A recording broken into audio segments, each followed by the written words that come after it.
All right, Nick Ashew, Westwood One Sports. We are a day away from the Super Bowl. I have a hot take that I'll just go right off the bat. We should have Super Bowl Saturday, but nobody ever wants to listen to that idea. The Patriots are back. The Seahawks again. Good God. I feel like nobody's into this Super Bowl. Does it feel that way to you? I don't know what it is. By the way, I'm doing the glasses today. I slept like 3 hours last night. You ever have those nights where you can't fall asleep? It's exactly how it went for me. I'm streaming on YouTube as well, my YouTube channel. I'm on the Westwood One Sports app. I'm at Nick Ashew on all of the various socials. But yeah, you know how you ever have those nights? Everybody's got them. And when you got to get up early like this, I don't usually get up this early. I'm an earlier morning person, but I'm not a like 4 something in the morning guy usually. These people like Mark Wahlberg, they get up at like 2, 3 in the morning. I'm like, why? Why do you do this? He goes to bed at like 7 though, so I guess that's part of the reason. Yeah, so I just decided today is there's glasses, which by the way, I've had LASIK pushed on me for a long time. I'm getting closer and closer to actually just deciding I'm going to do it. But yeah, I am blind. You can see just thick glasses. That's me. That's how my life goes. But I'm an open book, and that's how I like to do it. So yeah, if you want to see the horrible glasses, that's what the YouTube stream is for. So I know the Super Bowl is tomorrow. And I know it's the last game of the NFL season, and there's a lot across the board in the NFL after that. It's a year-round thing. We all understand that. But, you know, I look at this Super Bowl, and it just feels dry. It just feels quiet. Doesn't it just feel like there's not a lot of interest in this? And I know it's like, you're not really selling it, Nick. It's not that the matchup isn't good. It's not that you don't have two great defenses. It's not that you don't have one of the best wide receivers in the NFL up against one of the best corners in the NFL in JSN and Christian Gonzalez. It just feels like leading up to this Super Bowl, it's been quieter. And there's been less in terms of the level of interest that maybe it deserves, right? Now, no matter what you're going to watch, I'm going to watch, of course. Like, and people that don't watch football are going to watch. That's the beauty of the Super Bowl. And when it's all said and done, the ratings are probably going to be through the roof because everything in the NFL has been through the roof this year ratings-wise. Though I will tell you, without getting too inside baseball, they've changed the way that they do the whole ratings. So that's part of the reason why this is a thing now. But, you know, you look at it and say, something's missing. And I don't know if I can necessarily put my finger on it. But I have realized something that in the end, again, the ratings will probably be great for this. People are going to watch like that. That's how it goes, and it's fine. But this 2-week gap that we have leading up to the Super Bowl, I don't think the NFL should do it anymore. Because you used to have it. Now, there's one reason why, and I get it. If there are teams that are dealing with some injuries, you get an extra week to recover. And yeah, you want the two teams in the Super Bowl to be as healthy as they can be. So, like, I get that part. And there is a benefit to that, especially after a long season, and especially after the NFL eventually is going to shove 18 games in the regular season down our throat, and everybody's beat up and nobody's healthy anymore for the playoffs. We'll get to that later. But, you know, when you look at this gap that they've gotten, it's 2 weeks. It used to be just a bye week. Then you had the Super Bowl, and then you had the old school Pro Bowl right at the end. Okay. But then it's gotten to the point after that where they moved the Pro Bowl, and it was the game that nobody wanted to watch, but you kind of sandwiched it between the conference championship games and the Super Bowl, and you at least had the benefit of being able to say, well, it's in the conversation. We're still talking football. It's not the off season yet. All right, I could buy into that strategy, except for the fact they moved it from Hawaii and nobody really cared about that anymore. But now it's a flag football game, and it's little events, and it's a field day. In fact, it's not even a flag football game more than anything. It's just a field day. Remember field day as a kid? Did you ever do that? I did it. Loved it. It was fun. And then the NFL decided to move their Pro Bowl games randomly. Most people probably didn't even realize this till it happened, to a Tuesday. It was on a Tuesday this week. Why? I don't know. Just to try it, right? With Joe Flacco out there as a Pro Bowler. I mean, none of this actually made any sense at this point. And they just continue to just bungle the Pro Bowl and fumble it, if I can use a great football analogy there. And that's exactly what it was. So now you've gotten to this point where a lot of the purpose of that 2-week gap leading up to the Super Bowl really doesn't exist anymore. And we live in a world today where there's a lot going on, man. I mean, there's a lot to consume. There's a lot of shows. There's a lot of streaming services. There's a lot of scrolling on your phone. And when you sit back and you kind of look at it, if you don't have the major star power that stays in the news cycle, if you're the NFL, even though you're the NFL, and even though you're king in this country, even the great content, even the really successful movies, everything, there are limits to any brand. Like, you can make a superhero movie that's bad. Not every superhero movie has worked. The spin-offs on Disney Plus, not every one of them is hit. In fact, The Mandalorian's probably the best one, and after that, everything's a major downgrade. You know what I mean? Like, you can take anything that works, that's successful, and start to water it down, start to hurt it, start to make the product not as good as it should be. I don't think the NFL should have this 2-week gap anymore. They're better off going from the conference championship games right to the Super Bowl. Now, I understand you have a little bit of a limit in terms of, not having maybe teams fully healthy. That's a problem. I get that. But when you have a Super Bowl that's a matchup of two teams like we've got in Seattle, New England, that we're nuts to be here. Now, does that make the league great? Does that make this fun? Absolutely. Patriots were 80-1 just to get to the Super Bowl in the preseason. There's always a worst to first team every single year. So this is great. It's great for them. It's a great story. And I don't even hate the Patriots. Like, this is a new Patriots team. It's not the same thing. But we don't have Tom Brady. We don't have Patrick Mahomes. And that when you're not actually playing a game, that's what keeps an event, a game, a sport in the news cycle. It's the storylines that lead up to it. Like, people can say what they want about the NBA and it being more about the players and the stars and the trades and the rumors and all that. But you know what the NBA did this week? It kicked the NFL's ass in attention dollars, because the NBA trade deadline right in the middle of Super Week, it always overshadows the same press conferences and interviews and conversations and the same thing over and over again leading up to the Super Bowl, because everybody's already heard the same thing. And it was even worse this year. And the NBA had a record-setting NBA trade deadline. 70-something players got moved, whatever it was. Some guys got traded 3 times. They didn't even have to leave their house. They just were like, all right, let me know where I end up.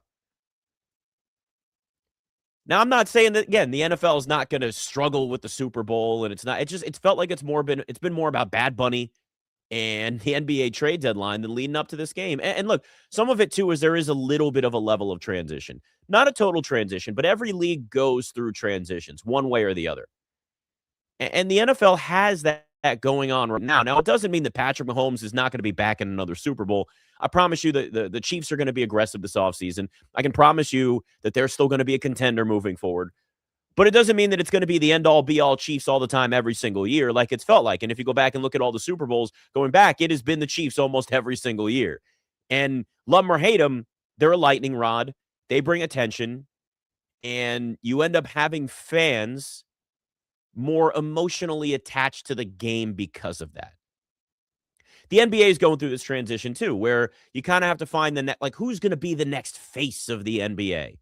It's been LeBron James for almost 2 decades. Not at the beginning of his career, because it was still kind of Kobe for a little while, and then you went LeBron. But now we're looking at this going, all right, this may be LeBron's last season. Lakers probably not going to the finals. Haven't had them there very much except for that COVID year, and you sit and realize that there is a level of question in terms of who's going to replace, if I could speak, it's very early, who's going to replace LeBron James as the face of the league. And, in the NFL, it may be more team-oriented in terms of marketing and all of that, but who are the stars in the NFL? It's the quarterbacks. The quarterbacks are equivalent to the biggest stars in the NBA. The NBA is star-driven, and it drives narratives, and it drives the casual attention, and it helps fuel more interest to big games and big matchups, especially over an 82-game schedule. The NFL is based on events. It's once a week for your team. I know that it's now multiple weeks, and they're adding more and more to the mix, but generally it's still considered an event. Like, you look at it that way. But it ain't just going to be Patrick Mahomes every single year. So right now, the NFL is looking at a level of a transition here where You've got two quarterbacks that have a spotlight on them that aren't used to having that spotlight. One of them is taking the scenic route to success in Sam Darnold. The other is really young. It's his first full year as a starter, and it's his first time in the playoffs, and that's Drake May. Now, Drake May could end up being in a bunch of Super Bowls. God forbid the Patriots are in that route again, but that's what could actually happen, right? It's a little bit different now if you're this league because you have this spot where it's like, go back and think of Tom Brady early in his career. People forget Tom Brady, 2001 Tom Brady was not Tom Brady. He was a game manager. And I know that's such a nasty word, right? Oh, no, don't say game manager. That's what Tom Brady was. And that's kind of what Drake May needs to be just to be successful in the Super Bowl. He doesn't have to win it for them. They've got to the Super Bowl in spite of the way that he's played in the playoffs. But, you're in a spot now if you're the NFL where it's good to have new faces in the Super Bowl, but it's also difficult because you don't have the familiarity, you don't have the storylines like college basketball and one and dones. I know the big controversies now aren't one and dones, it's NIL and transfer portal and all that in basketball and football, but basketball still has a level of turnover that's just you don't have the same names, they're not part of the games, and people just don't always they don't always remember. They don't always know who the players are that are involved, and there are fewer casual fans that are familiar with Drake May, and that's just where it is. Like, the end is near for LeBron James and the Lakers, and LeBron being the face of the NBA, and they got to figure out who their new face is. And if you're the NFL, beyond Patrick Mahomes, who is the next face of the league as a quarterback? Really, think about this for a minute, right? There's a lot of names you could throw out there, and it's going to normally be quarterbacks. Josh Allen had his chance this year to really snatch that title, at least short term. Didn't happen. All right. So we cross him off the list. Well, Joe Burrow was sort of neck and neck with Patrick Mahomes early on in his career. He keeps getting hurt. So at this point, we got to cross him off the list, is right in that tier. Lamar Jackson, well, let's see what happens with a new head coach. Made one AFC championship game. He's not on that list right now. Is it Drake May? Is it Jaden Daniels? Is it Caleb Williams down the road? I mean, the Bears and the Commanders have a lot of work this offseason, more the Commanders than the Bears, but, again, year to year, the Commanders won 12 games 2 years ago. And again, there's other quarterbacks you can name, but there's no definitive answer besides Patrick Mahomes because you've still had that year after year after year. So this is good for the NFL to have some new faces there, but it does change things a little bit. And look, if you're Sam Darnold, like I said, he took the scenic route to success. It makes it a great story. I'm rooting for Sam Darnold. I want Seattle to win this. I would love to see Sam Darnold have this opportunity because the more great quarterback play you have in this league, the better it is for you and me, right? Like, this is a good thing. He took the scenic route, but he did win the NFC title game by himself's not fair, right? But he is the reason that Seattle is in the Super Bowl because they beat the Rams on Sam Darnold's back. He threw for almost 350, 3 touchdowns. The defense gave up 27 points, and they weren't running the ball particularly well. And in the first half of the season, it was one Sam Darnold. Great Sam Darnold. The second half after the Rams in Week 11, it was bad Sam Darnold. And you're looking going, what Sam Darnold are we going to get in the playoffs? And I don't know. I don't know we're going to get in the Super Bowl. We didn't know we were going to get in the playoffs week after week after week. But the difference here is it's a cool underdog story. People gravitate to those underdog stories. Now, I'm not saying that Sam Darnold is going to be the face of the NFL, the next great franchise quarterback, but he's still young in quarterback years. There's still a chance that he's stays consistently as a fringe top 10 and when he's at his peak. That's not out of the realm of possibility that that's the case. And quarterbacks grow. Not every quarterback is like instantly a star. We live in this instant gratification world, and I get it. I'm part of this too. I'm a scroller. I'm on multiple screens at the same time. That's probably why I couldn't sleep last night. But even look at Matt Stafford. Matt Stafford won an MVP, and he grew and continued to get better as a quarterback under Sean McVay, and that was later in his career. So it's not like you're going to always have a quarterback that if they don't show they're a franchise quarterback or the face of the league or one of the faces of the league by year 2, it's all done. Now, is it harder for that turnaround? Absolutely. But we've watched quarterbacks like a Baker Mayfield, minus the struggles that happened this year with a bad offensive coordinator, or Sam Darnold. Even Matt Stafford was a Pro Bowler when he was in Detroit. But let's be honest, he's a better quarterback under Sean McVay. And he wins an MVP late in his career. He's going to be back next year, but he wins an MVP late in his career. So you have this ability for a quarterback to kind of step into that role, step into that spotlight later in their career and play till their late 30s, maybe even 40. I mean, quarterbacks are playing later than ever. Now, I don't think Matt Stafford's going to play till he's 44 like Tom Brady, but or maybe he'll come back and be like Phillip Rivers with a dad bod, just sling it for a few games and then that's it. But I mean, again, the quarterback position, you could do that. What other position in the NFL can you look like the great Sonny Jurgensen, rest in peace, with a big old gut and still sling it? Phillip Rivers did it. So quarterbacks can play later in their careers. It happens all the time, and we've seen it, and it's going to probably happen again. But, Sam Darnold's not there. But, again, this is somebody that's had that step up later in his career. And it's definitely a story that's worth rooting for. But it's just feels like a dry Super Bowl, from storylines to names that people recognize. And I'm thinking about this, obviously, from the casual fan's perspective. Because, for me, no matter what, I'm going to watch it. You're going to watch it. You're a sports fan. You're not paying attention to all of this going on if you're not a sports fan. But it changes things. It really does. It adds a little. There's a little less juice leading up to this game, and we'll have that 2-gap. You kind of sit around and go like, is this really what the NFL wants? All right. Speaking of Patriots quarterbacks, Tom Brady caved. Why would you do this? Stick to what you have to say, Tom Brady. Nick Ashew, Westwood One Sports.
Sometimes when you say something, Tom Brady, you just got to stick with it. Just stick with it. Don't change it.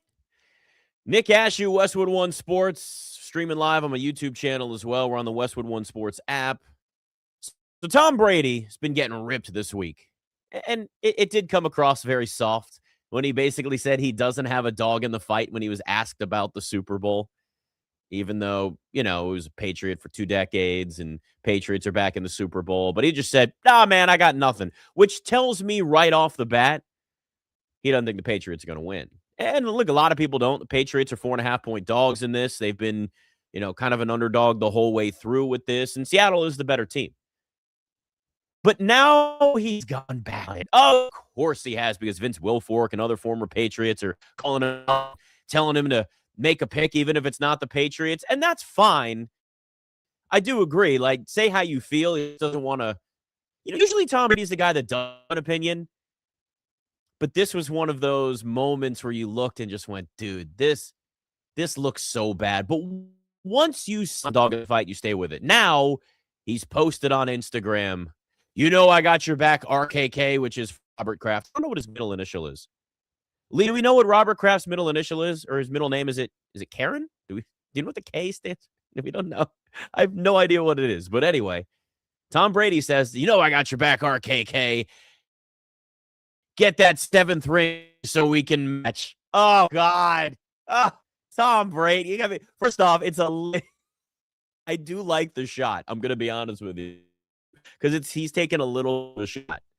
Where it's like, oh, by the way, 7 rings and you've got 6. Get your 7 so we can match. Kenneth. Thank you, Lee. So it's Kenneth. All right. So Robert Kenneth Kraft. That's who he's talking about when he says, I got your back, RKK. Robert Kenneth Kraft. Yeah, look, I mean, it's too late.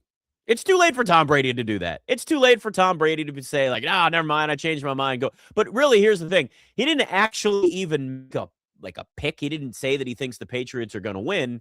He just says, I got your back. Go get that ring. And listen, the one thing I'll say about Tom Brady, he is very, very good at understanding social media, understanding what to say, when to say, how to say it. He's very coached up, and he's smart, and he's good at that. He's good at the whole image thing, and it's very clear here he does not think the Patriots are going to win. Because it's simple. If Tom Brady said, I think the Patriots are going to win the Super Bowl, he would say, I think the Patriots are going to win the Super Bowl. And he hasn't. Not once. And offensive line is a liability. And Drake May overcame that a lot in the regular season. That's a reason why he almost won MVP. But the Seattle team is really, really good. And with Sam Darnold, if Sam Darnold can play like the Sam Darnold in the NFC Championship game, yeah, you're talking about a Patriots team that's in trouble. I mean, they absolutely can be in trouble. And listen, Tom Brady knows football. He absolutely knows football. And with Tom Brady, not once, that tells you right there. Having Robert Kraft's back doesn't make the difference. But it's so easy to read into what he's saying now. And it's funny, like it is, because now Tom Brady's in the media, but also an owner, and there's all these different interviews that he can do, and he's going to be in the public eye as long as he's doing the Fox broadcast. And you just know, like, you're going to get asked stuff like this. You got to be prepared, or you got to understand what the backlash is. And he should have just left it. But, I don't even know what he could have said in the moment. Ask, live who you think's going to win. Be like, I got Robert Kraft's back, man. That Seattle defense is tough. This is tough for me. I understand he's not in an easy spot, but it's just so obvious what he's saying. I think it's funny. It really is. And it's, listen, the Patriots are the definition of stability. And I'm not saying the Patriots have no shot. You're starting to see people talk about how they think the Patriots could win now. Now we're getting closer to the game. It's like, actually, I'm starting to like the Patriots. Is that because we've had 2 weeks and you just haven't thought about it enough, or you've thought about it so much you're overthinking? There's a lot of that. And this happens. You get close to a game like this, you get close to the Super Bowl, and you sit back and you look and you go, right, I don't remember what it's called, but when you have that thing where you look at a name or a word so many times that it starts to not look like the word or sound like the word or sound like the name. Forget what it's called. They talk about it in Ted Lasso. There's a word for it. I don't know what it is. But you're basically overthinking, and your brain is tricking you into not recognizing whatever it is that you're looking at. That's how I think people are at this point that liked Seattle and now are starting to look at the Patriots and going, I think the Patriots might actually win this thing. Look, they got here because of their defense. They got a strong run game. They've got some talent in that backfield this year and was the runner-up. But that offensive line is a problem, and Seattle is a better team, and I'm going to stick with it. I think Seattle wins this game. The Patriots could cover, right? I think this could come down to a field goal. But the Patriots are still in a position that they weren't supposed to be in, and that's a testament to Mike Vrabel. It's a testament to Drake May, and it's a testament to Robert Kraft. Now, I am still convinced that Robert Kenneth Kraft, RKK, made a deal with the devil. I mean, how else can you explain the fact that the Patriots this quickly have gotten back to not just a level of relevance, not just being a playoff team, but already back in the Super Bowl? That's got to be it. I have no other explanation besides that. Yeah, I know it's good culture, and yeah, I know it's drafting well for the most part and finding a quarterback and overcoming Mac Jones not really being the guy and thinking maybe he's the guy and having to figure out who's going to be the guy after Bill Belichick and then going through some bad Bill Belichick years. I know it hasn't been perfect, but at the same time, the damn Patriots are back again. And, this is such a testament to stability, and stability starts at the top. And, I've said this a lot about organizations, and it happens in all sports, but the NFL, it's very, very prevalent because there's just so much power with the NFL, and the guys that have all the power are the owners. And there's a reason why Robert Kraft is so respected. There's a reason why the Patriots are back in the position that they're in, and they have great ownership. And you may not like the Patriots. You may laugh at some of the past of Robert Kraft, if you will. But dude's a damn good owner, and they've built a winning organization there that you at least have to respect. And yeah, look, I'm a Commanders fan, so I would take the history of and the culture of the Patriots any day of the week. Call them cheaters, I don't care. And yeah, we can bring that up. And now they're talking about changing the Hall of Fame voting, which we knew was coming with Bill Belichick and Robert Kraft both not getting in. The question now becomes what happens with Tom Brady. I feel like he has to get in first ballot, right? You can't also have that, even though the standard is set that Robert Kraft and Bill Belichick not getting in first ballot. Doesn't that mean that then Tom Brady should also get it? Well, Bill Belichick first ballot. Doesn't that mean that this should now be a situation where Tom Brady's treated the same way?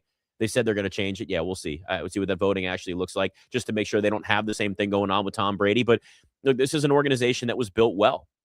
This is an organization that was built for stability, for longevity, with an understanding that as players age, they're going to find replacements. They're going to keep it going. And the Patriot culture is transferable.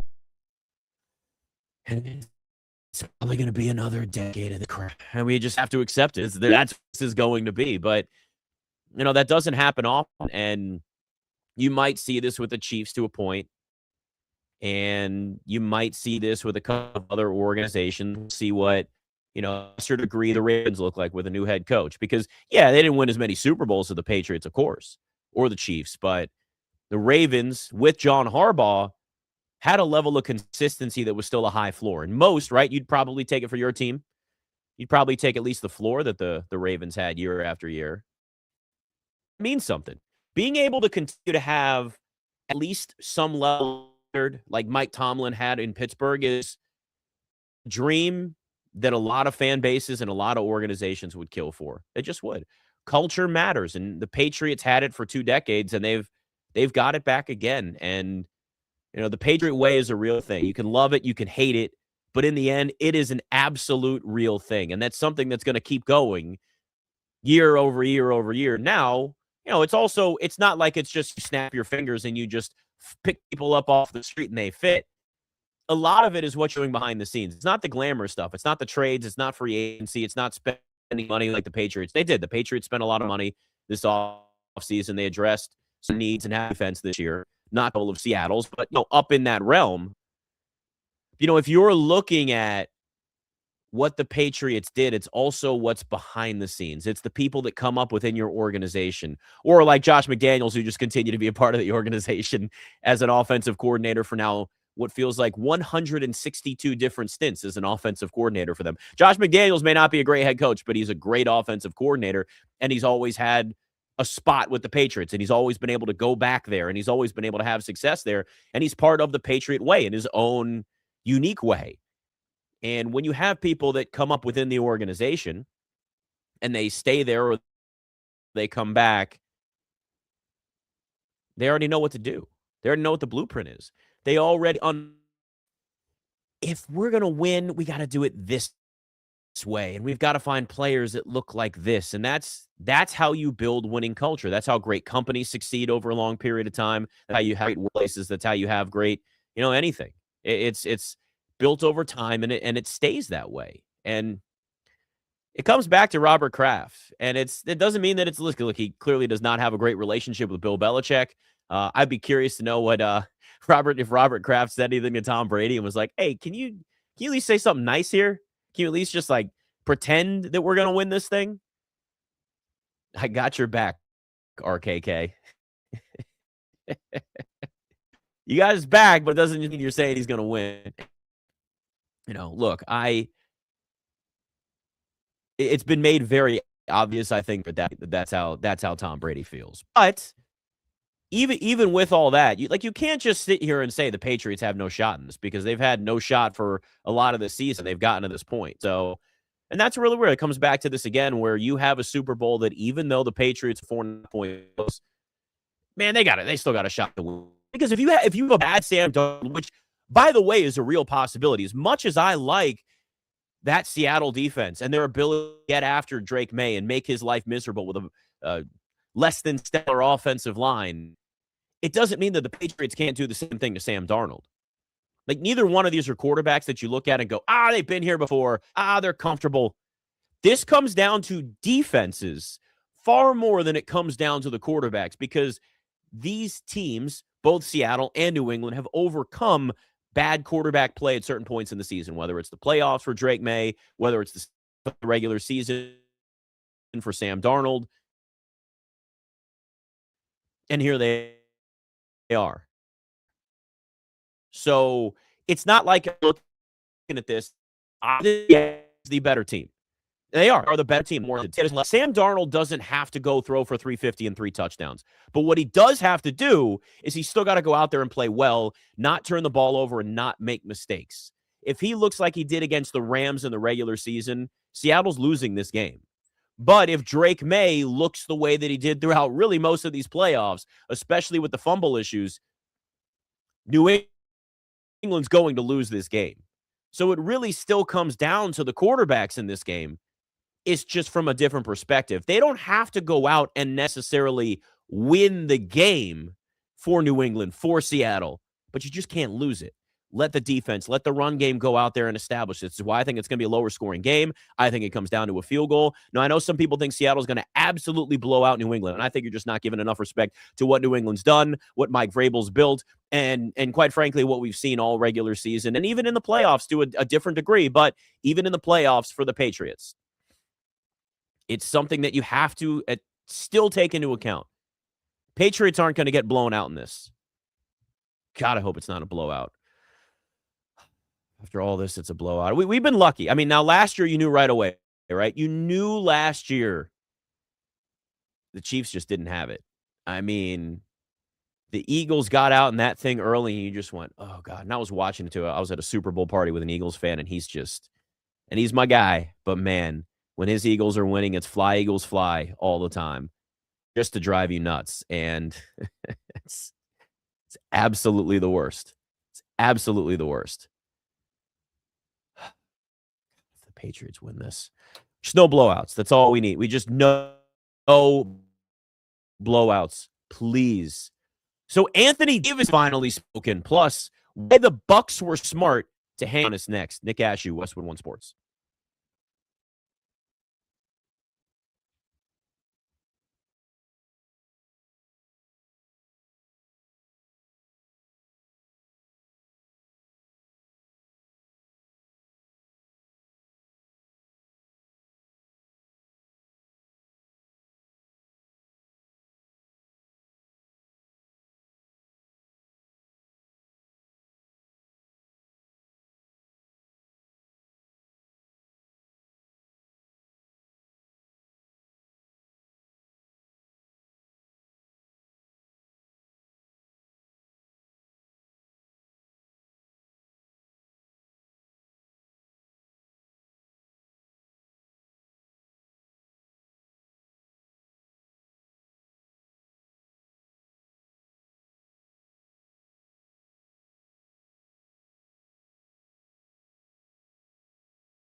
So Anthony Davis finally spoke, and it's a rare moment on a national show like this. You'll talk about Wizards, but it's funny because they're actually relevant now, and we won't spend the whole time on it, I promise. I'm at Nick Ashew on all the socials. We're streaming live on the YouTube channel as well, on the Westwood One Sports app. So there was a report that Anthony Davis was not happy getting traded to the Wizards. Shocking. That's not a thing we've ever heard before about. But here's why this is important. The report will that it's, quote, not good for AD. I've been told is not loving this. Yeah, he got sent to the Wizards, a rebuilding team that's young, that's fun. I can tell you this in DC, people are excited about it. You're probably not that worried about them nationally, unless you're a Wizards fan. But now, of course, he's spoken. And now, of course, he's given the usual response of, they sell stuff in the other city too. What is that talking about? Dallas? Is that about LA? Is that about New Orleans? Like, which city is the one that Anthony Davis is telling David Aldridge that? Because that's who he talked to try to clear the air. Said he met with, the front office and all the executives and the ownership with the Wizards and all that. The visit's been great. They definitely welcomed me with open arms, spent some time with Ted and Zach. That's the owner and his son who's just all involved with everything. It's totally different from what they make it seem. I know it's like, oh, they have the stigma of they're not a good team. I haven't seen the practice facility yet, but the arena is top-notch, world-class for sure. Let me tell you something. The reputation with the Wizards is that they don't actually care about basketball, is that ownership cares about hockey there. And that's sort of what he's hinting at there. But the bigger thing here for Anthony Davis is that this is the NBA. And we saw this, throughout the last few days, is just the chaos at the NBA trade deadline. And nobody thought Anthony Davis was going to get traded to Washington. Kind of thought he was going to get moved from Dallas. But the bigger thing here was it was more about it coming out of absolutely nowhere, and the Mavs just saying they're dumping this thing. They're done. So think back on this now. Now, I don't think Anthony Davis is going to get any sort of extension in Washington. They would be stupid to do it. He's, what is he, like 33 right now? It doesn't make any sense. But Anthony Davis just getting traded a year after the Luka Doncic trade went down, and he was the centerpiece for Dallas on the other side.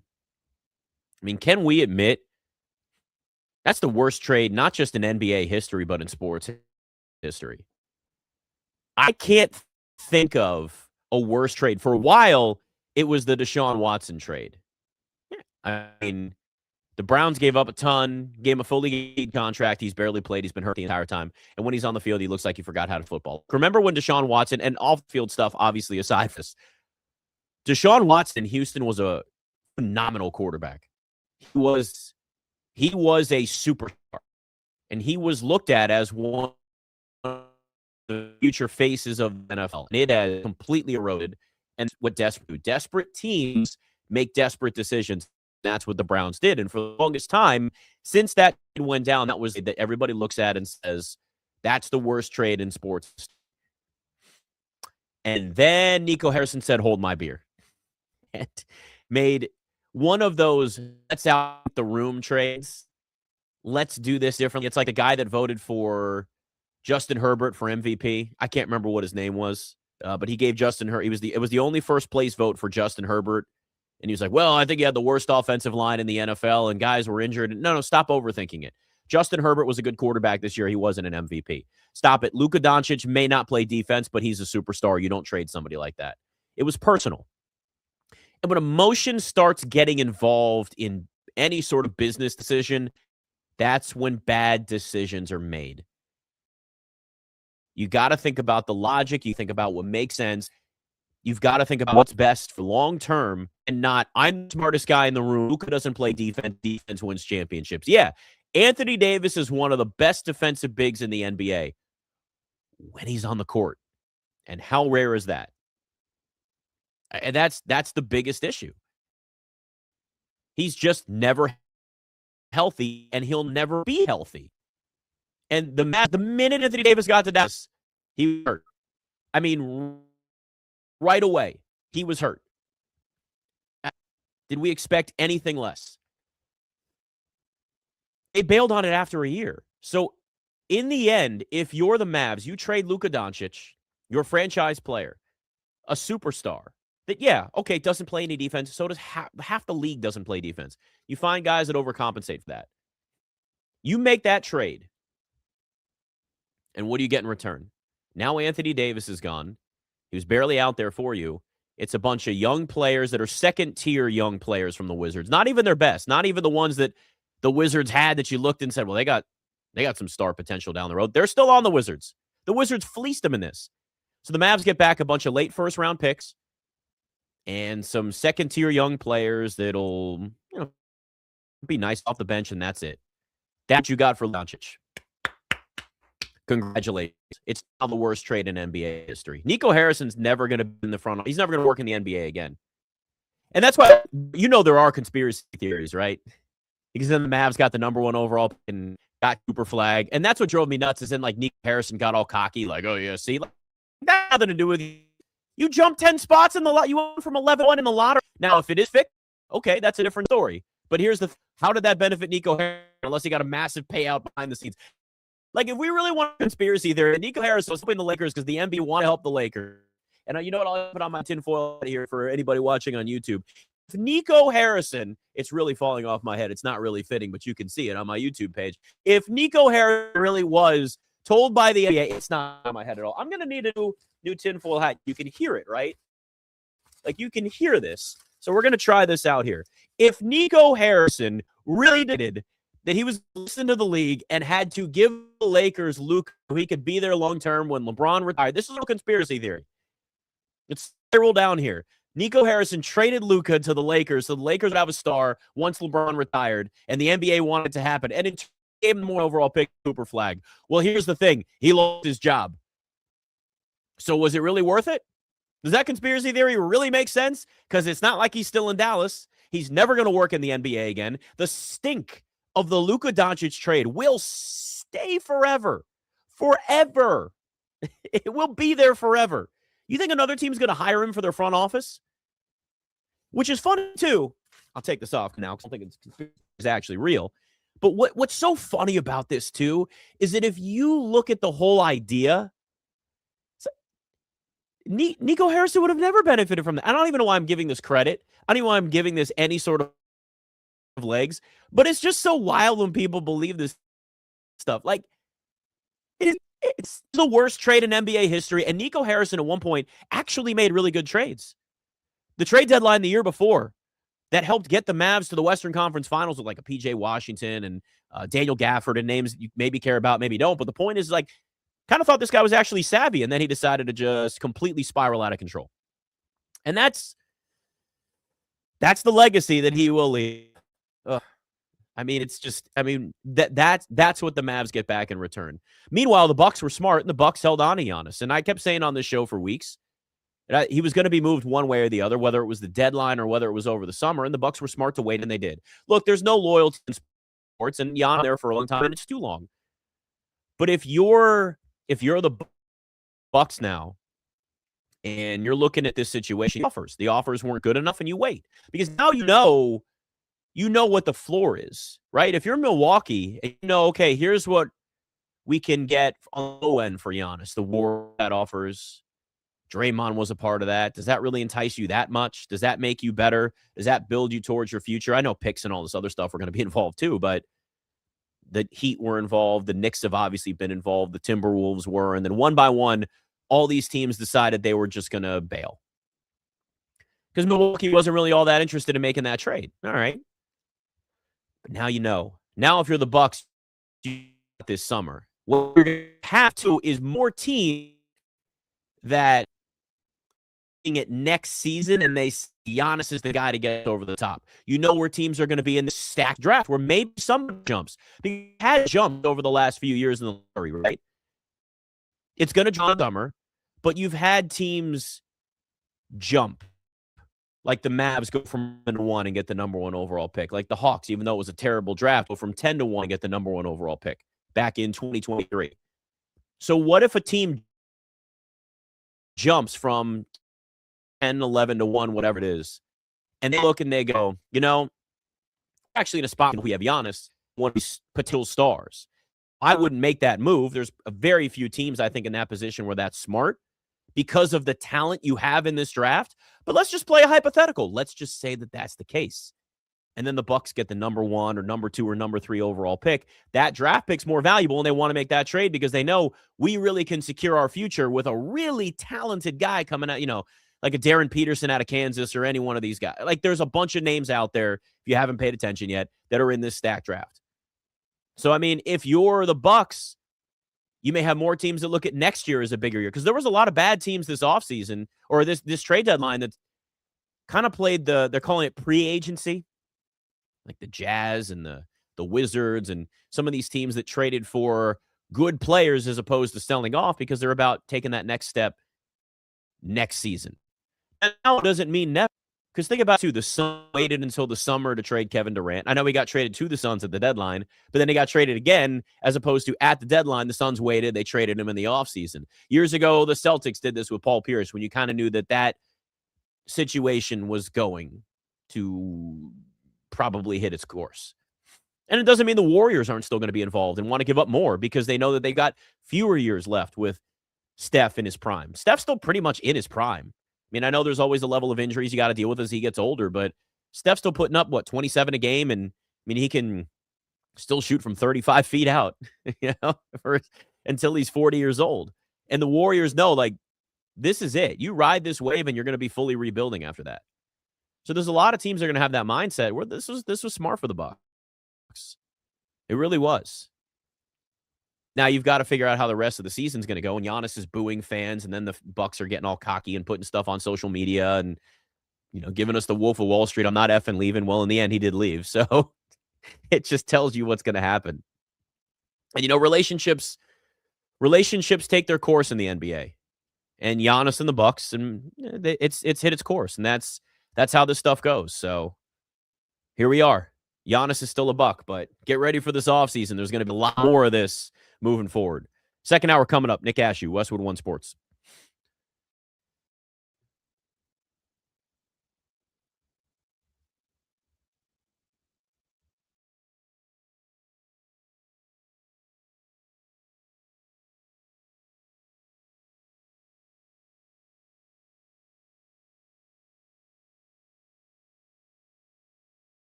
All right, hour two, Nick Ashew, Westwood One Sports. I'm at Nick Ashew on all of the socials. We're streaming live on the YouTube channel that is my own, in case you're wondering. See me with the old glasses today. We're going bare minimum. Don't have to be TV ready for this. This doesn't count when you do that. Westwood One Sports app as well got us all over the place. What a week though, man. What a week between the NBA kind of overtaking the NFL in a lot of ways. Even in DC, it's like to see the Wizards, like we talked about before, they Davis. It's I love that the NBA creeps the NBA trade deadline, which is really their Super Bowl during Super Week.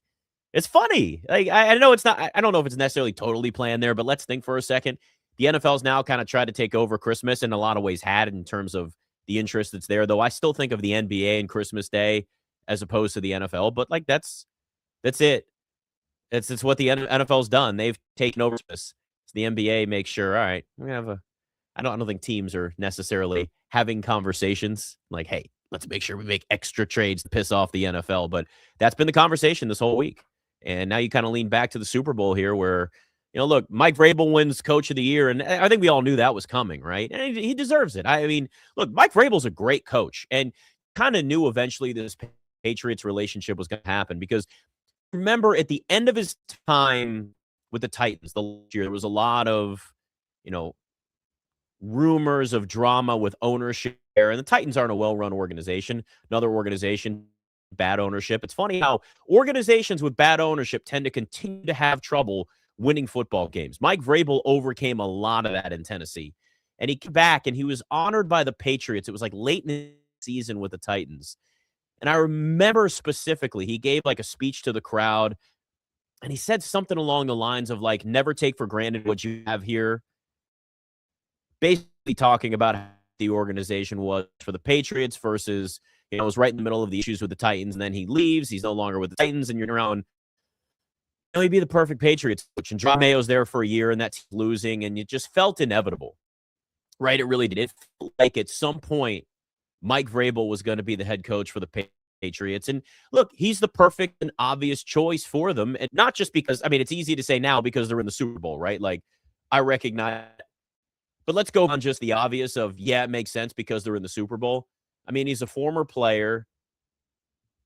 Matters. He knows, again, I say about Patriots, the Patriots culture, the Patriots way. When you continue, when it's transferable over to other eras, it's because you have that were a part of it, that understand it, that either came up with the organization and stayed, that were there, left and came back.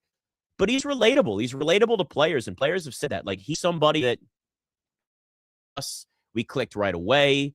He's not only been a part of the organization, but was actually a player with the organization. So he understands the position that every player's in with the Patriots. And he connects with people. And look, that's a skill that matters. That's a leadership skill that not everybody has. And when you're a head coach in the NFL, you are kind of the CEO of everything. You've got to make sure that each side of the football is maintained well with your coordinators. There's position coaches. Are you allocating the responsibilities the right way? Is game plan set? Your star players happy? Are your role players happy? Are you coaching players individual basis when you can?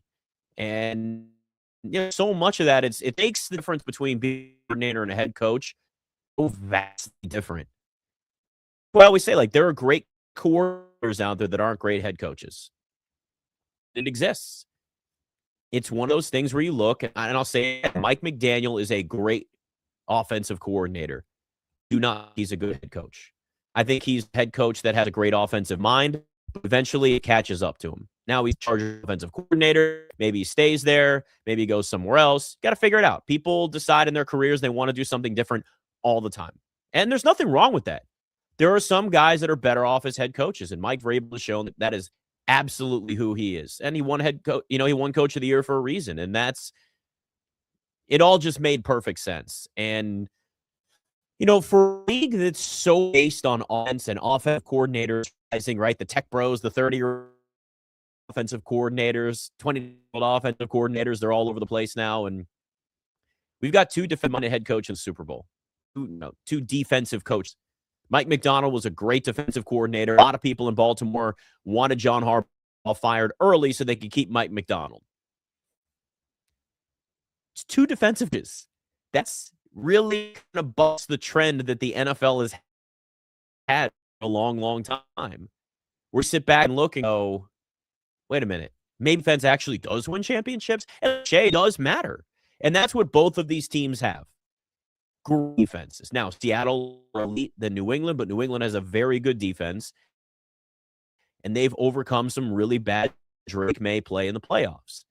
And Seattle has had to overcome in the regular season some bad Sam Darnold, but Sam Darnold was great in the NFC Championship game, and it's what makes this so unpredictable as a game.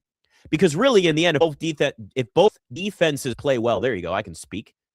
If both defenses play well, you're going to probably have a lower scoring game. It's going to come down to a field goal, and it's going to come down to which quarterback makes fewer mistakes. And that's it. Now, I'd argue that Drake May has a lower level pressure on him or expectation simply because he's just younger. Now, neither quarterback has the highest expectations. One, Drake May is just young. First full season as a starter. First Super Bowl, but I know it's the same thing for Sam Darnold. First playoff for Drake May, but it's the same for Sam Darnold. But here's the difference between the two, is that Drake May is younger and the expectations are he could get better, right? People expect him to get better. And he was in the MVP conversation and was the MVP runner-up this year. For Sam Darnold, it's a lot more of when does he turn back into the old Sam Darnold? The Sam Darnold, the end of his time with the Vikings, the Sam Darnold with the Jets, the Sam Darnold with the Panthers. So that's the difference where there's a lot more of, when are we going to actually see the real Sam Darnold here?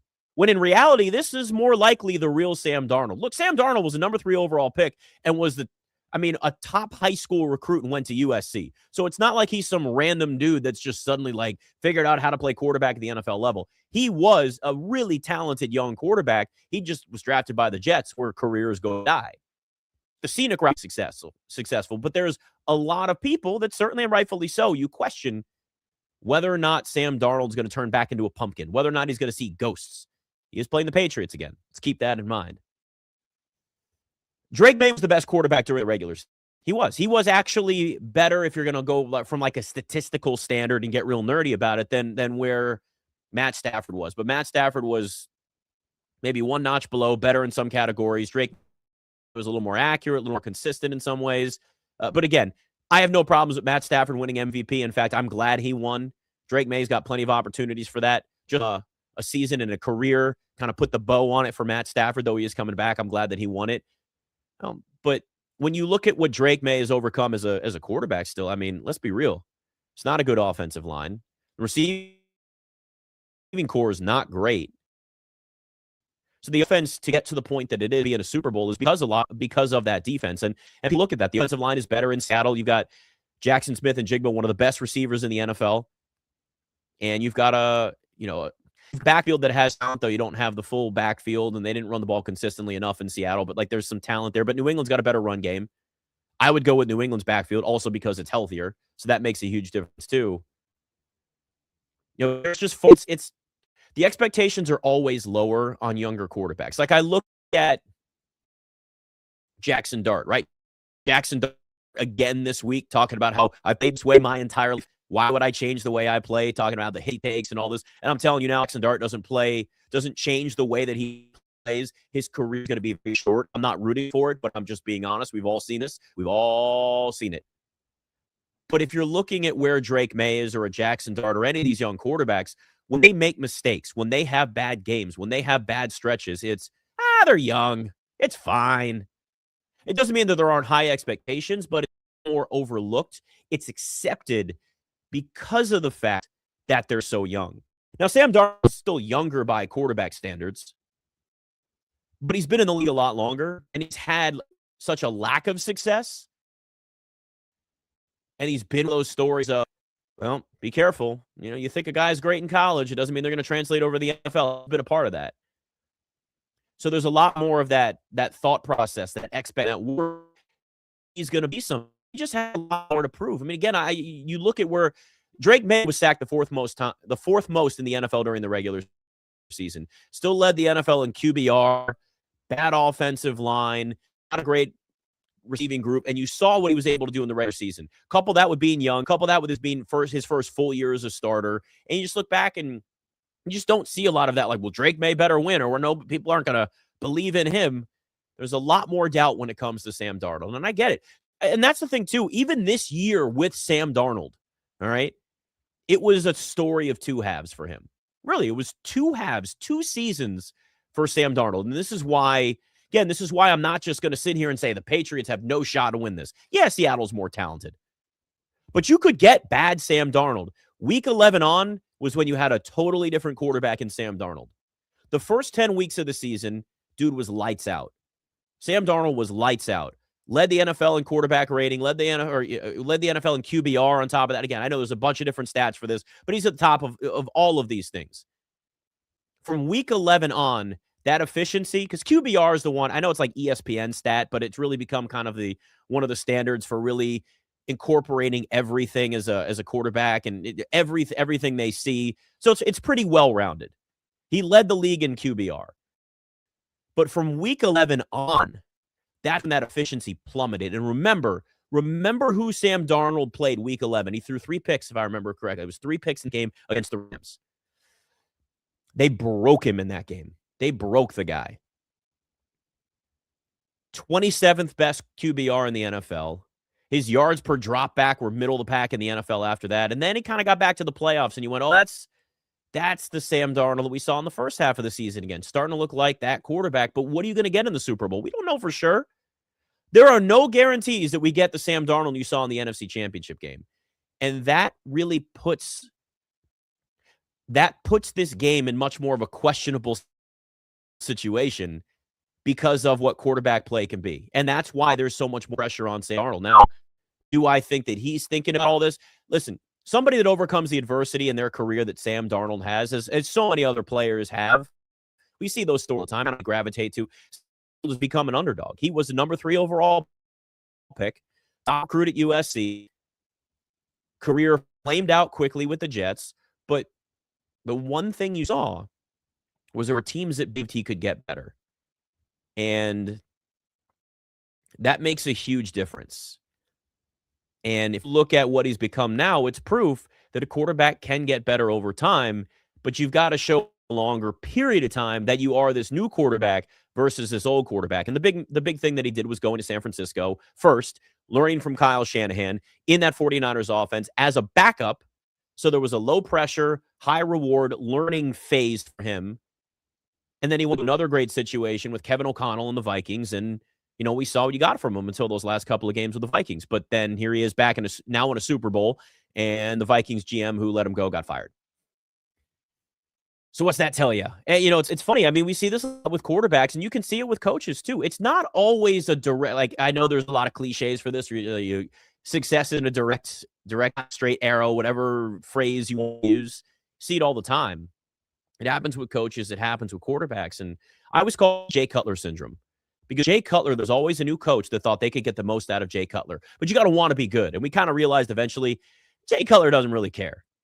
A lot of natural talent, but never really gave a damn about it, right? It was just like, he became a meme. The cigarette in his mouth and just like that, right? Isn't that what it is? And it's just like everybody tried. And then Jay Cutler had his moments, and you saw the flashes and went, oh, look at that arm. Oh, look at that athletic ability. And then you realize, yeah, this is just going to be who he is. But there's always teams that think they can get the most of a quarterback that had high expectations, that had talent, that showed it in college, that maybe was in a bad situation at the beginning of their NFL career. And sometimes it works out. And Sam Darnold and a Baker Mayfield are going to be examples. Again, Baker Mayfield had more success early in his career with the Browns than Sam Darnold did with the Jets. So credit to Baker Mayfield for overcoming a lot of the crap that you had going on in Cleveland, although he had a better head coach in Kevin Stefanski. But you see these quarterbacks, and it tells you, okay, like there's a chance. There's a chance that quarterback get better. It's funny because like Cliff Kingsbury just yesterday, it was announced he was going to be part of the Rams offensive staff, wherever that is. He's somebody that needs a little learning, right? Because he was that next guy up as a head coach. And then he went to Texas Tech, and you saw it at first, the air raid, and then it was a mess at the end. Gets the Cardinals job, and people were looking going, wait, what? After the way. And at Texas Tech, he went right to a head coach NFL and has those great starts. There's a 5-3 start under his belt and a 1 start, and then flame out both the times. And the one thing about Cliff Kingsbury is that he was a guy that was never really looked at as like he'd evolve, he'd grow, where he'd have these ideas early on with his offense, and then he would never evolve, and there's film on him, and then teams realize what they can do and they can change things, and then they sit and adjust, and he doesn't, and then the rest is history. The same thing happened in Washington, but now Cliff Kingsbury's going to the Rams, and that's smart.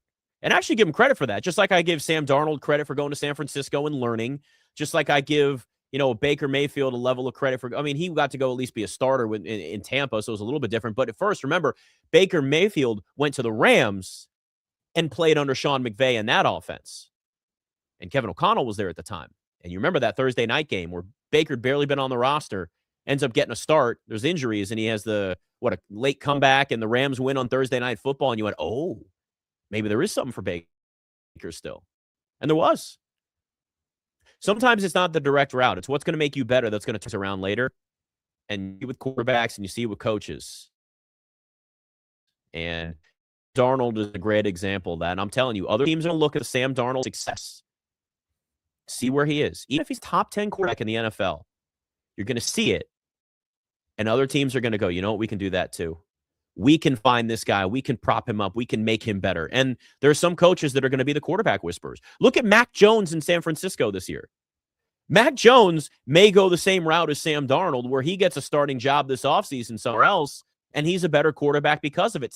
Mac Jones looked really good in San Francisco. He's not going to be the starter because Brock Purdy's their guy, and I'm sure they'd love to have Mac Jones as the backup. In reality, probably want to go somewhere else and be a starter and get that opportunity. And a year in San Francisco going where he could be a starter, it might be the same route as Sam Darnold. And that can be a difference maker. Look, the more great quarterback play we have in the NFL, the better. That's really what it can do. The more great quarterback play we have, we all benefit as fans. We all benefit. It benefits as a league. Because have you seen what bad quarterback play is? That's the UFL. Yeah, it's to have football, but the quarterbacks are very much second tier at best. And you can tell. You can watch those games and go, these quarterbacks aren't as good. You don't have to be an expert at watching film to see the UFL and say those quarterbacks are just not as good. So the more great quarterback play, even good quarterback play, consistent quarterback play that you have around the NFL, because they don't have a development league. There's no G League. There's no minor league system. They need it. I've been begging for this for years from the NFL. If you could develop quarterbacks, more guys that are capable of starters or capable backups that can come in and play well, and you have just better quarterback play overall, everybody benefits. The league, the fans, everybody benefits from it. And there's going to be bad ones, but there are opportunities now for quarterbacks. Just because you don't start off as a franchise quarterback doesn't mean that that's not going to be the case the rest of the year. All right, Nick Ashew.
Honestly, I'm really surprised more quarterbacks in the NFL don't leverage their power the way stars do in the NBA. Nick Ashew, I'm at Nick Ashew on all the socials and streaming on the YouTube channel right now as well. Look, and not a lot of them, but I think there's a few as you look. I just look at this week in the NBA and, all of the trades that happened. And yeah, sometimes a better situation works for you. I mean, Sam Darnold getting to a better situation helped his career. Now, requesting a trade from the Jets in year 3, it wouldn't really have been like there's that much leverage there. It's not like he was a highly sought after quarterback, but because he was so young, you could look at that and say, well, okay, like there'd be teams out there that say, I can get more out of him. And they would have been right because we're now seeing Sam Darnold in a Super Bowl. And, I just look around at some of these quarterbacks. Yeah, you're going to take the money, you're going to take the big contract and then figure it out. We don't see a lot of trade requests from quarterbacks. We see it for stars in the NBA. We see guys over the year. I mean, at this point, James Harden just gets traded every year, right? Like there's a certain point where you just go, is James Harden going to get traded this week or next week? I mean, Joe Burrow's been the first one that comes to mind for me for a couple of years now. And I get it. He's got a lot of receivers that he can throw the football to. I mean, 2 number 1 receivers. There is no other team in the NBA. There's no other team in the NFL that has 2 legit number 1 receivers the way that the Bengals do. So it's obviously very enticing from a throwing the football perspective to stay in Cincinnati with that. But it's an organization that's just never gotten it right. And the Bengals early in Joe Burrow's career won in spite of the mess they were, in spite of the bad defense, in spite of the bad offensive line. It shows you how great Joe Burrow is. I always said this, like, now I know Matt Stafford's coming back, but if Matt Stafford had retired, if I'm the Rams, I would have called the Bengals up and say, what do we get for Joe Burrow? Here's 3 first-round picks. Here's, whatever else we want. Give a young defensive player. I don't care. We can draft other guys. We want Joe Burrow. Imagine Joe Burrow in that Sean McVay offense, too. Oh, it's like career situation dictates the success of young quarterbacks, and sometimes they can overcome stuff, and that it's a testament to how talented a Joe Burrow is. And I'm starting to wonder whether Josh Allen will look around Buffalo and go, the fans are great, love this city, but man, this organization might actually be a mess. We'll see. But you hit ceilings at a certain point of where you are, and Joe Burrow's never really been happy with the Bengals. You wonder if he looks around, as much as teams look around and say, well, look at what Sam Darnold's become now that he's in a better situation. Our offensive staff is way better than what, the Jets have or the Bengals have or whatever team you're looking at. And you say that quarterback can rescue. That quarterback we can make better. That quarterback can be our franchise guy, or at least long-term starter if they're not a true franchise quarterback. Like, do you think Brock Purdy would be the same quarterback if he wasn't in San Francisco? Put Brock Purdy on the Jets and tell me what Brock Purdy is. He's out of the league right now. I mean, it matters so much. It's like, it's career, right? In any career, you can be at a well-run business, a well-run company, or a place that's an absolute dumpster fire. Trust me, and it happens with leadership at the top. And the Jets have bad leadership, and the Bengals have had bad leadership, and the Browns have had bad leadership. So, Sam Darnold shows you that a better situation, you can accentuate those talents that are there. And I know the NFL will never be on the level of the NBA when it comes to trades and player empowerment to a point, but quarterbacks have that. Quarterbacks do have a level of that. If Joe Burrow just basically told the Bengals this offseason, I ain't coming back. Yeah, they're going to fine him. Yeah, it's going to be a thing. Of course, it's not going to go quietly. But eventually they're going to say, well, our choice is nothing, or trade him for a bunch of picks, move forward. Now, some teams can leverage that and say, well, he's not coming back anyway. And they'll be like, well, eventually he's going to play somewhere and somebody else is going to take him. So that's kind of where the price on that trade settles. But I would not be surprised if down the road you see a quarterback or two start to try and pull this. I mean, I would. You're so beholden to an organization. It's a lot, man. It's a lot to sit there and deal with. Where you've got to think like, okay, I got to have an offensive coordinator that calls plays well. I got to have an offensive line that protects for me. I've got to have wide receivers that are good enough. And it's like Drake May's in a different spot. Yeah, the offensive line isn't good. Yeah, they don't have great receivers, but he's got a great coach and it's a great organization, and the Patriots get it right. The Bengals aren't in that spot. They can't overcome their deficiencies because they're not a good organization. There's no Bengals way. The Bengals way is not a thing. Just doesn't even sound right saying it, right? Can you imagine? The Bengals way. No, it doesn't actually work. But yeah, look, if you look at the NBA too, bad teams are really starting to kind of plan ahead. That's what was happening. There's certainly transitions in the NFL. In some ways, not having the Chiefs in the Super Bowl. And, I'm looking at what Ron says on the YouTube chat here. Perhaps there's not as much interest in the Super Bowl this year as the Chiefs are not there, and the interest in Taylor Swift being at the game attending from a wider young fan base. You're not wrong. And that's why I said earlier in the show, like, that's not being there, and Patrick Mahomes and Travis Kelce now with the wide range of audience that he has, that does matter. I think that does make a massive difference. The NFL is in a little bit of a transition there where, not being Chiefs, the spotlight is put on new names, new teams. And I know the Patriots are an old team, and I know the Seahawks in a previous were also teams a perennial contender, but they are new teams. It's new groups, the same branding, if you will. NBA is doing the same thing where you don't have LeBron in the NBA Finals every single year anymore. Let's not forget. Let's take even the Heat and all the situations that there was a stretch where 4 straight years in the NBA, it was Warriors and Cavs every single season. It's a consistency that gets annoying, but you know what the NBA did have? Star power and recognizable star power, and it became a rivalry. The NBA lacks rivalries. They just do. And the more player movement you have, and I know they're trying to temper the building super teams and all of that, but you still have that. It still exists. You don't have rivalries in the NBA because rivalries mean you have to have consistent, heated series in the playoffs, meaningful games. It's got to kind of be not a one-sided situation. You don't really have that. You had it for a while with Cavs Warriors, even though the Warriors won 3 of those 4 finals, and they swept the Cavs at the end, and LeBron won 1, and they were down 3-1, and we know the whole story with that. But these transitions happen in leagues all the time. The NBA is going through it, and even though I think that the Chiefs are going to be back in another Super Bowl and maybe 5, they ain't there now, and other teams are starting to catch up a little bit. And we really are seeing that, right? You look at the Chiefs this year and go, yeah, man, they got a little cocky and they got a little arrogant how they were constructing their roster. And, you can only lean on Patrick Mahomes so much. And Mahomes will make some mistakes. I mean, he will air that thing out and he will make some mistakes. But the NBA is set for a new look too. And it's more of a transition for the NBA than the NFL because you still have Patrick Mahomes solidified with a Chiefs organization that will make moves and I think be more aggressive this offseason to get back to another Super Bowl. So they still have one of their faces of the league right now, but it's gone from Mahomes all by himself to who else is the quarterback. And you could at least make arguments for other young quarterbacks that are at least on the rise. In the NBA, you sit and you look and go, okay, if the finals are the Thunder again, as much as I can appreciate Shai Gilgeous-Alexander, most casual sports fans don't know who the hell he is. And that sucks because he's really good. And the Thunder are an incredible organization.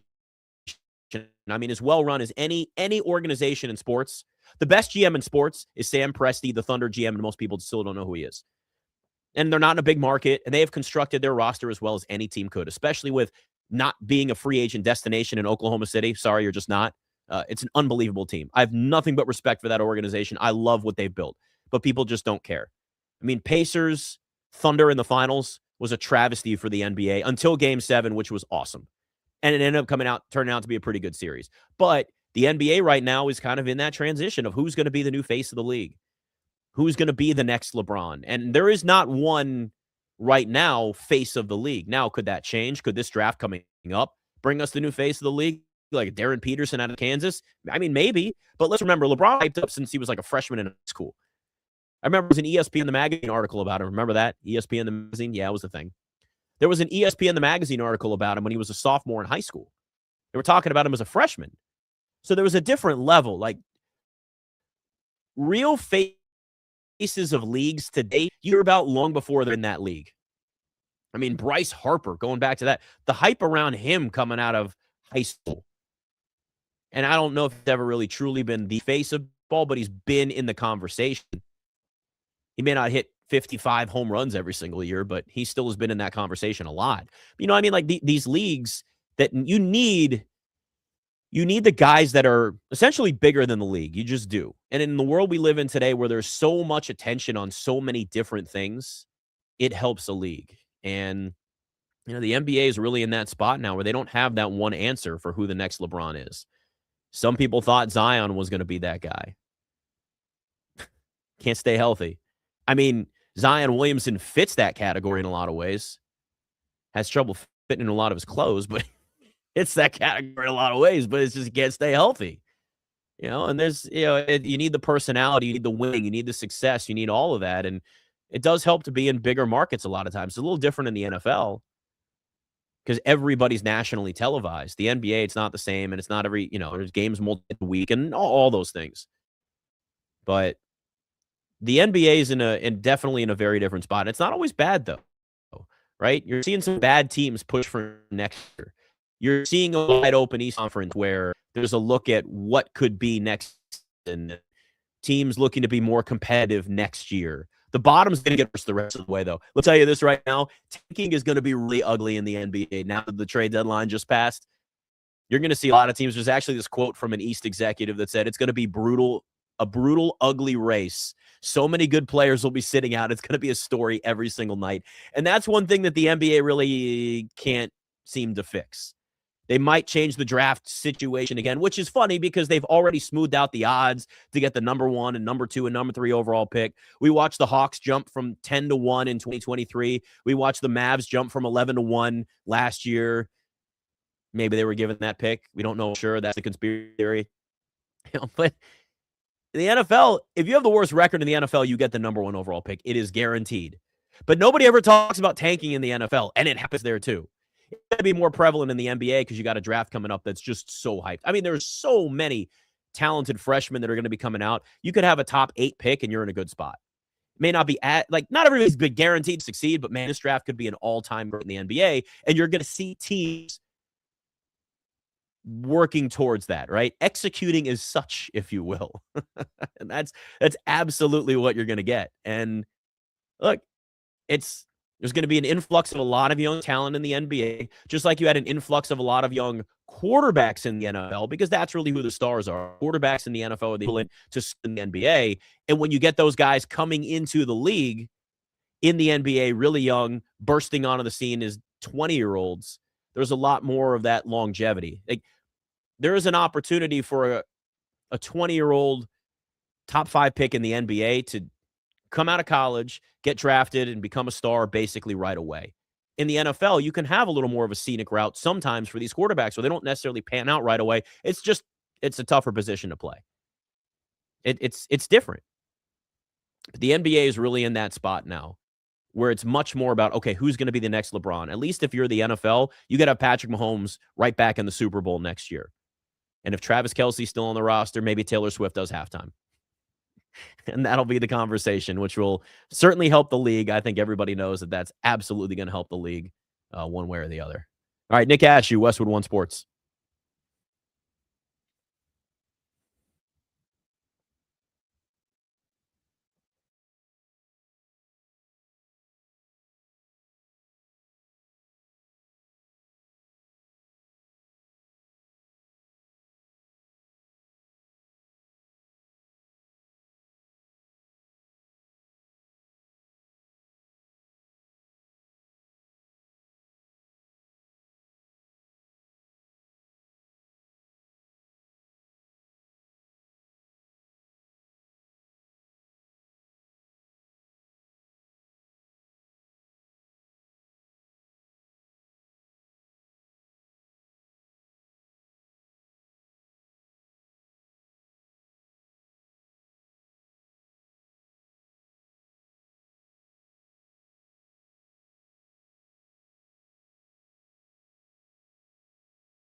So Super Bowl tickets actually dropping if you want a last chance. They've gone up 17%. Look at that. Only $3,800 for the low end get-in price. We talked about this last week. Here's the thing. I know the Super Bowl is going to get more expensive, and the city you're in is going to dictate, and the Bay Area is expensive as any area in this country. But it is a little insane to think that, and 6,500 is kind of what entry level numbers we're looking at early before. Now some of those tickets are dropping. They're on maybe the circuit. People are out there. They're flying out there, and they just want to be a part of the week. And then they were hoping to get tickets towards the end. I mean, we got a day until the Super Bowl hits, and we've got the game, and only a little more than 24 hours. But you know what I mean. It's just wild. I know I shouldn't be surprised by this, but every year you just get more and more shocked at what the sticker price is for tickets to go to the Super Bowl. And that's, it's really where like the last true moment of like fan-based games are the conference championship games. The Super Bowl is so corporate. And it's funny, like having gone there so many years over the years in this, it's like the week it's one thing and it's a big media event and all that. And then once you get to where the game actually is, most people get out of town. And they're like, I'm done. I don't need to be a part of it. And everybody that's there is getting tickets like companies and your clients and people are like, hey, we got you Super Bowl tickets. And it's a big way to reward your biggest clients, or it's very corporate. And that's fine. I mean, it's a business. I get it. But you're never going to get that full environment that you would get for, an AFC or an NFC championship game. You're weeding out a lot of the fans. It's always going to be that way. I mean, it's never going to change, but it's a shame to see that there are a lot of fans that maybe, and less about the Patriots, because God, you guys have seen it a million times, but if it's a team that has not been to a Super Bowl ever in a long time, like Bengals fans years ago, it's hard. It's hard for a lot of fans to be able to have that opportunity to go see their team. Now, see, again, the experience of watching a game at home is better than it's ever been. Food's a lot cheaper. Parking's a lot better. TVs get bigger and bigger and cheaper and better. And it's not bad. You can still watch your team in the Super Bowl and be pretty damn happy with it. But you are kind of ruining that experience for a lot of fans now. And I know it'll never change, but it's something that absolutely sticks there. And we know the NFL is all about just making as much money as it possibly can. Business is business. But we don't an 18th game. And guess what? The NFLPA has now said that they don't have an appetite, quote, no appetite for an 18th game. It's still going to happen. I promise you we're an 18th game in the NFL. We see this all the time with the Players Association, and it's just like, we don't want to do this, and then it ends up happening. Because you're an actual NFL player and you don't want this, you all have to band together. You've got to be ready for a lockout and a strike from a player's perspective and missing games. The only make a point in the NFL is by hitting owners and their bank accounts. And that's it. That's the only way you make a difference. That's the only way you make your point heard. You don't like the way the teams run? Stop showing up to games. Stop doing things. Lower the value of that organization. It's the only fan bases have. I said this for years, and when Dan Snyder was the owner of the Redskins, on T show. Look, like the only way you're going to make a point is stop showing up to games. Eventually, people finally make a point in showing up. Not saying it was the only one, but I'm saying I'd like to think that I helped just a little bit. And then, we change things, and they try to bring in a new front office and it was a mess because it's bad ownership is ownership. Owners have all the power in the NFL. And I've always said they have too much power, but I get that there's a risk in the sense that you're buying the team. But like, what is the risk really? Like, in all honesty, because I've seen people say this to me. They're like, well, owners take on all the risk. What's the risk? It's an appreciating asset. Always. You buy into a 1% stake in an NFL organization, you are going to make money. It's always making money. Owners should be held accountable for a consistently bad organization. It's not going to happen because here's the thing. They're in control. Roger Goodell works for them. Like, who really holds the owners accountable? Other owners. That's it. The only way that your team that has a bad owner, if you're the Jets, if you're the Browns, if you're the Bengals, if you were Washington before Dan Snyder was pushed out, the only way that bad owner is held accountable is if the other owners come together and say, you're not our brother anymore. You're out. And they forced Dan Snyder out. He was never like that. He was always the brother in the corner at all the meetings. He was never somebody that was well respected. So it makes a difference where owners that are more well respected, even if they're not good owners, they're still going to be there. These guys have each other's backs. And that's what really makes the difference.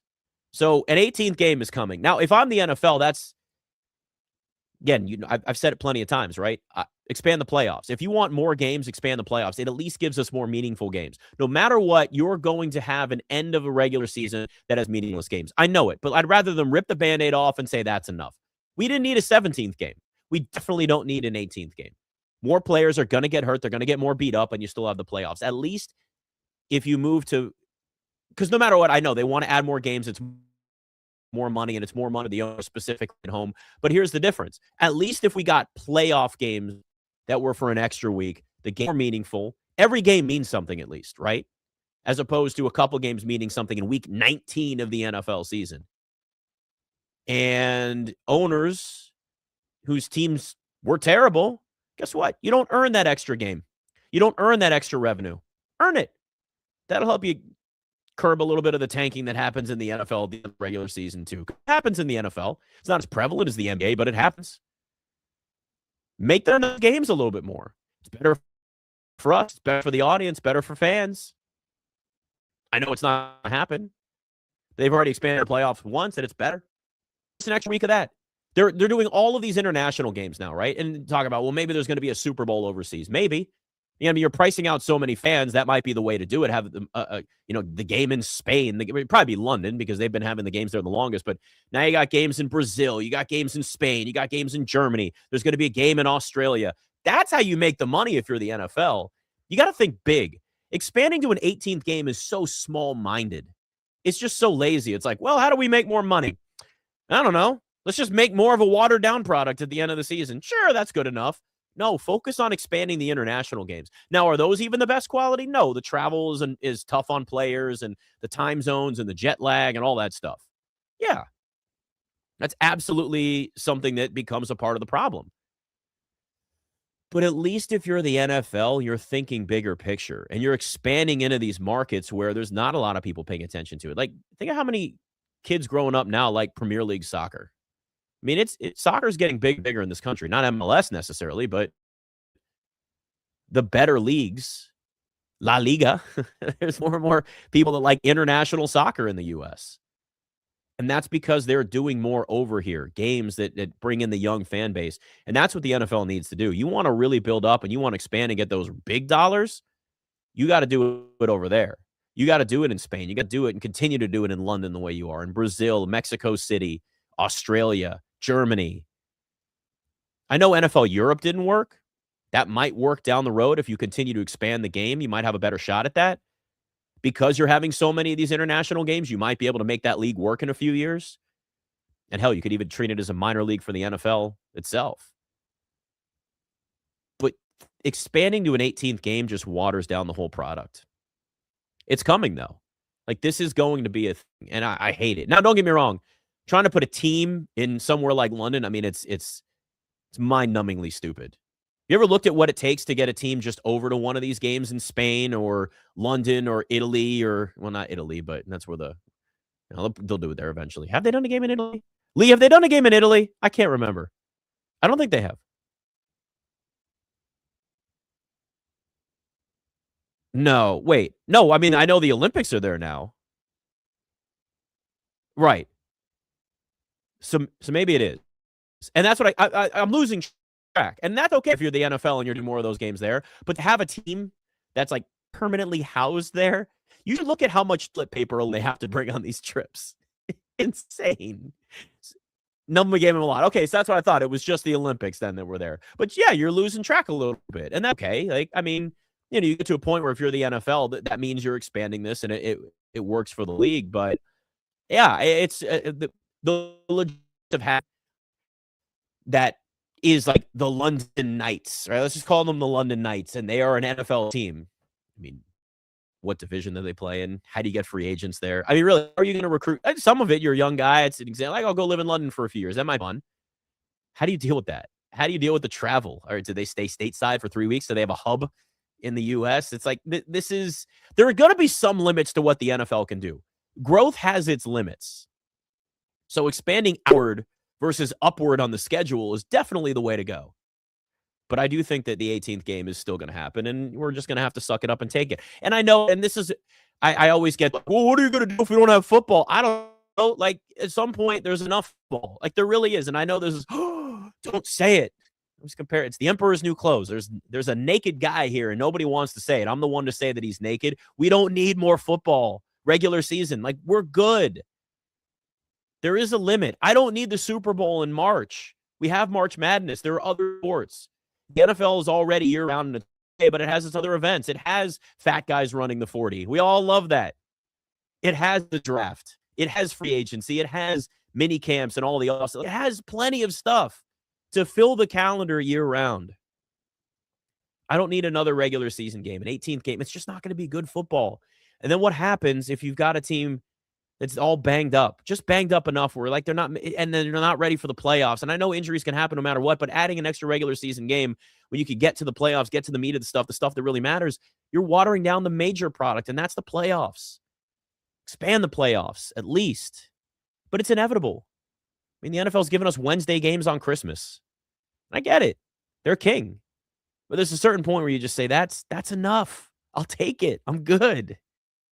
And I know that's not what somebody wants to say. And there's this whole appetite of just like, we need football forever. No, man, like after the Super Bowl, I'm good. I'm ready for the offseason. I'm ready to hear about the draft and free agency and all that.